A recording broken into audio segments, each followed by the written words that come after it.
Small, quick, fast, and has a fierce sting. I'm picking Georgia Tech to win this matchup. Using Berlin's mascot logic, the Orange would get squeezed out by the Catamounts of Vermont. As the most common upset is the 12-5, which would bode well for the Big Red taking down Temple on Friday, but predicting the exact bracket, not as common. You have a better chance of winning the lottery twice than picking all 64 games correctly. Okay, thanks, Reed. I've got my bracket right here. As you can tell, it's not filled out, but I've got a pen. Okay. But I do have another bracket that I've already filled out online, and I'm willing to put that up to some public scrutiny against yours. Well, you need to accept the Olam's Tech Team Bracket Challenge. Go to WBNG.com and sign up now. You can probably register and fill out your sheet before we come back from our next commercial. Fill out the bracket better than anyone else, including that guy right there. You can win stuff and brag about being smarter than the sports guys at WBNG.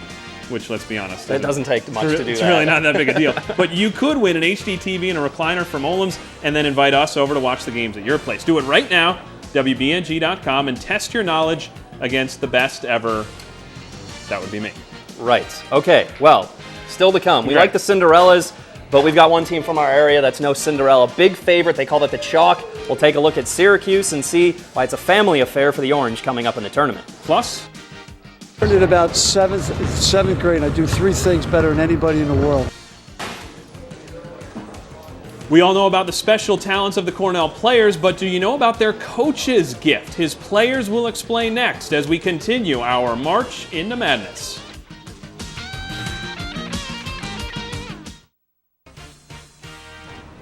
Fans here at the Ground Round are fired up for basketball as the best tournament in all of sports is set to tip off just a few hours from now. Welcome back to our March into Madness special. Yeah, now besides the red, there's another color represented by our upstate basketball teams. Now, in years past, or maybe 2 years, there was if Syracuse would be in or out. Now, the only question was, would they still hold on to that #1 seed? And besides being really good all season, the Orange, they earned that #1 seed despite back-to-back losses. To finish their season, the Orange are the top seed in the West bracket, but there's one big, giant, like 270-pound concern. In the quarterfinals of the Big East tournament, center Arinze Onuaku went down with what was later diagnosed as a right quad strain. Practiced, he is moving, he's got good mobility, but I don't think that he'll be practicing tomorrow or Tuesday.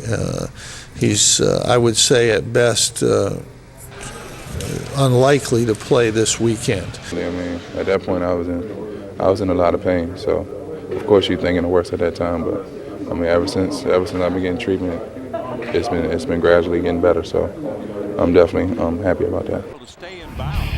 The Orange have already survived another injury scare. Remember that one? Wes Johnson back in early February went head over heels against Providence. He's the Big East Player of the Year. Wes also has a lingering hand injury, but he should be okay and ready to go on Friday night. Now, as for their opponent, this is, of course, a rematch of the game from 5 years ago when Vermont shocked the Orange in the first round of the tournament. Don't remind me. Still stings, I know. This year, there's another twist. Vermont senior Maurice Joseph and Syracuse six-man Chris Joseph have family bragging rights on the line. Both know their siblings' strengths and weaknesses very well. Regardless of what the scout reported, I have to guard him. It'd be dumb if I didn't guard him. You know what I'm saying? I have to. You know what I'm saying? I have to match up with him at least a little bit, a couple possessions. You know what I mean? You know, so I know a little bit about the whole team, but I know more about my brother than anyone, obviously. He watches all our games, so he probably knows. You know, and it's just gonna be a fun game out there. It's gonna be real fun. Maurice joked they've come a long way from shooting into garbage cans at the local park as kids. Now they play each other on the national stage. Advantage Chris Joe in that one over Mojo. Here's a look at how the Syracuse bracket shakes down. These games are Friday in Buffalo. Syracuse takes on the 16th-seeded Vermont Catamounts, pride of the America East. The other game will be Gonzaga and Florida State in a very interesting 8-versus-9 game. Now, by now, we know just about everything there is to know about the varied talents of the Big Red basketball team. Now, what about the physical gifts of their coach? There is something he can do better than anyone else in all of college basketball. He's a really, really, really good whistler. It's very impressive. We have to be one of the only teams in the country that no coach has a whistle around his neck at all. It's pretty impressive, and I was a little taken back freshman year, but now it's a regular thing.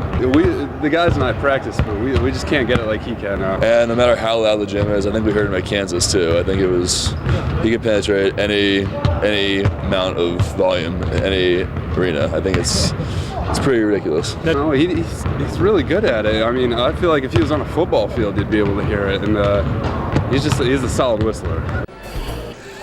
He is a solid whistler. You may think that's something silly to focus on before the NCAA tournament. Keep in mind, this is the same team that got this excited about freshman forward Etan Chemerinsky finishing a Rubik's Cube puzzle. So by comparison, the whistle story, that's really hard-hitting stuff. He did it in less than 3 minutes, so that is pretty cool. That's the impressive part. Cornell, the 12 seed, there you see it, looking for that perennial upset as they take on Temple. The other end of the bracket, Cornell could advance to face the 4 or the 13. That would be Wisconsin or Wofford. Watch out for Wofford. Watch out. So we know who's playing, when they're playing, where they're playing, and we know that you can watch all the games right here on WBNG, but as a great coach once said, you play the game to win, right? And we still need to figure out who's going to win all the games. We sort of know that. It's kind of a pseudo-science, again with the science here in the sports show, but we'll have a full simulation on the big games. That's coming up next as we wrap up our March into Madness.